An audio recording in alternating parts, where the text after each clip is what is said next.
समय नाम जप करना, भजन करना, तब परमार्थ का जो मार्ग है वो ऐसे नहीं। जीवित मर जाए उलट आप में समाए, यही दिलगिरी है। पर परमार्थ का जो मार्ग है वो केवल दो चार माला घुमा लेना है। जीवित मर जाए, जैसे मरे हुए पुरुष में कोई कामना नहीं होती, मान अपमान का बोध नहीं होता, ऐसे हमें एक संत मिले। उन्होंने कहा, नई अवस्था थी, तो उन्होंने कहा तुम बाबा जी तो बन गए हो लेकिन निर्वाह करना बहुत कठिन है। कहा क्यों महाराज जी? उनका जैसे कुत्ते को रोटी डालो वो पाने के लिए आ जाएगा, और डंडा मारो चला जाएगा, फिर पुचकारो फिर आ जाएगा, फिर उसको दबका दो फिर चला जाएगा। ऐसे साधु का स्वभाव होना चाहिए कि एक आदमी दसियों बार अपमान करे और फिर बुलावे तो अपमान भूलकर तुरंत उसके दरवाजे खड़ा हो जाए। कभी उसको ये भान ना होना चाहिए कि ये 10 दिन से मुझे गालियां दे के भगा रहा है, मैं इसके दरवाजे कभी नहीं जाऊंगा, ऐसा।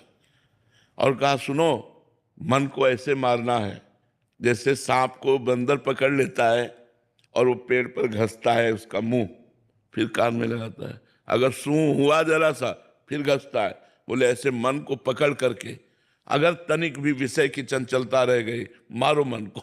मन मार्या तन बस में कि ना हुआ भरम सब दूर, बाहर से कछ दिखत नाही अंदर चमके नूर। आपो त्याग जगत में बैठे नहीं किसी से काम, उनमें तो कछु अंतर नहीं संत कहो चाहे राम। जिन्होंने मन को मार लिया, जिन्होंने इंद्रियों को वश में कर लिया, जो अपने देह राग को भूल गए, जो संसार के सुखों को रौंद डाला, वो परमार्थ उनके हृदय में अध्यात्म प्रकाशित होता है।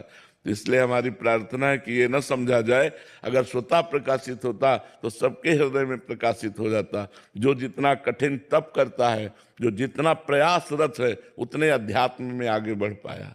रजत भारद्वाज जी।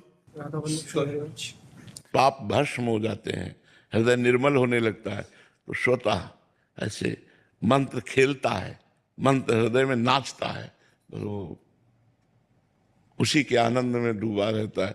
सब रिद्धियां सिद्धियां उसके पास आ जाती है। जो निरंतर नाम जप करता है, समस्त सिद्धियां उसके पास आ जाती है। पर वो सिद्धियों को इसलिए स्वीकार नहीं करता कि भगवान का प्रेमी है। वो प्रेम प्राप्ति के लिए वो भगवान की सिद्धियों का भी त्याग कर देता है। दीयमानम न गृहणन्ति बिना मत सेवनम जना, देने पर भी वो भगवान की सिद्धियों को स्वीकार नहीं करता। भगवान से अविरल भक्ति मांगता है, भगवान से प्रेम मांगता है। तो जैसे हम प्राथमिक अभ्यास करते हैं, वही जब सिद्ध हो जाता है तो स्वाभाविक हो जाता है। राधे जी, शरण जी। राधे राधे महाराज।